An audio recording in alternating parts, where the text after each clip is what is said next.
திரு கக்கன் ஐயா அவர்களின் பிறந்த நாள் ஜூன் 18. பறையர் மகாஜன சங்கம் சார்பாக புகழ் வணக்கத்தை தெரிவித்துக் கொள்கிறோம். அவர் போராட்ட வீரரும் தமிழ்நாட்டின் தலைசிறந்த அரசியல்வாதியும் ஆவார். நேர்மை, எளிமை மற்றும் மக்கள் சேவைக்கு இலக்கணமாக திகழ்ந்த இவர் சுதந்திர இந்தியாவின் அரசியலமைப்பு சட்டம் உருவாக்கப்பட்ட போது இந்திய அரசியலமைப்பு சபை உறுப்பினராகவும் பணியாற்றினார். ஐயா கக்கனின் வாழ்க்கை மற்றும் அவரது சிறப்புகளை பற்றிய முக்கிய குறிப்புகள்: சுதந்திர போராட்டம் மற்றும் சமூக நீதி கோயில் நுழைவு போராட்டம்.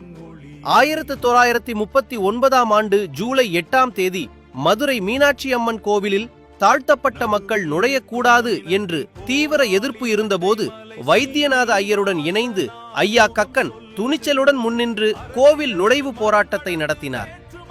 வெள்ளையனே வெளியேறு இயக்கம்.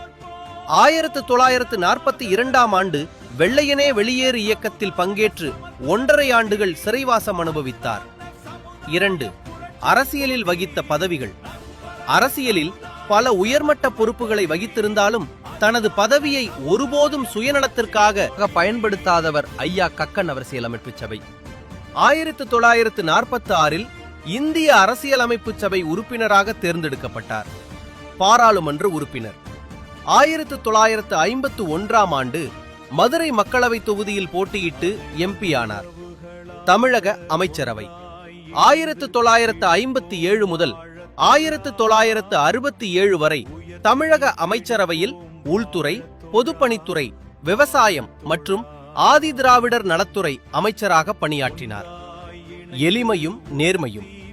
அமைச்சராக இருந்தபோது, மாநில உள்துறை அமைச்சராக இருந்தபோது கூட சொந்த பயன்பாட்டிற்கு அரசு வாகனங்களை பயன்படுத்தாமல் சாதாரண பேருந்துகளில் பயணம் செய்தவர். மருத்துவமனை சிகிச்சை. தனது வாழ்நாளின் இறுதி வரை எந்தவித ஆடம்பரமும் இன்றி அரசு மருத்துவமனைகளில் மட்டுமே சிகிச்சை பெற்றார்.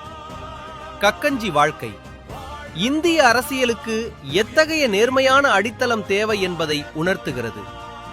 பறையர் மகாஜன சங்கம்.